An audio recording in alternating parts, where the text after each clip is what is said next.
নিচে আছে spouse name, মানে হচ্ছে আপনার স্ত্রীর নাম।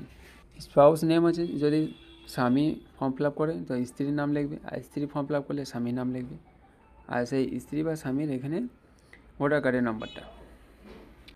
এরপরে যে বাঁ দিকে যে ঘরটা আছে এই স্ল্যাবটা, এইটা হচ্ছে 2002 সালের, এই ঘরটা হচ্ছে যেনাদের 2002 সালের লিস্টে নাম আছে। আজকে যে ফর্মটা আমি ফিল আপ করে দেখাচ্ছি তেনারা শুধুমাত্র এই ধারে ঘরটা ফিল আপ করবেন, এদিকটা করবেন না।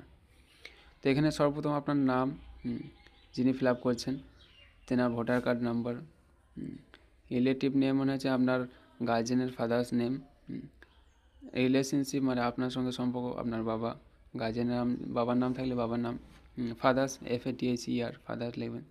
তারপর ডিস্ট্রিক্ট, আপনি কোন ডিস্ট্রিক্টে বসবাস করেন, বীরভূম, বর্ধমান, নদিয়া, বাঁকুড়া, যেটা আপনার মেদিনীপুর, তো এখানে ডিস্ট্রিক্টের নামটা আপনি লিখে দেবেন। সমস্ত অ্যাড্রেস ডিটেলস আপনি অপরে এই জায়গা থেকে পেয়ে যাবেন। তো এখানে ডিস্ট্রিক্ট নাম দিয়ে দেবেন, তারপরে স্টেট নাম আপনি এখান থেকে পেয়ে যাবেন। তারপরে AC নেম, অ্যাসেম্বলি নাম, আপনার অ্যাসেম্বলি নাম সেটা এই ঘরে দেওয়া থাকবে। তারপর নিচে আছে AC নাম্বার, অ্যাসেম্বলি নাম্বার আপনি এই ঘর থেকে পেয়ে যাবেন। পার্ট নম্বর আপনি এই ঘর থেকেই পাবেন। সেকেন্ড যে ঘরটা আছে এই ঘর থেকে সিরিয়াল নম্বর আপনি এই ঘর থেকেই পেয়ে যাবেন। Serial number, part number, assembly নাম এবং নাম্বার এই অপর থেকে পেয়ে যাবেন। অপর থেকে দেখে দেখে এগুলো লিখে নেবেন।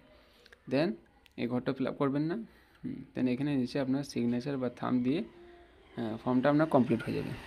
তারপর আপনার যখন BLO আসবে, BLO এখানে সিগনেচার করে আপনার ফর্মটা জমা নিয়ে নেবে। এভাবে আপনার দুটো ফর্ম ফিল আপ করে নেবেন। ওকে ফ্রেন্ডস, আজকে ভিডিও এইটুকু।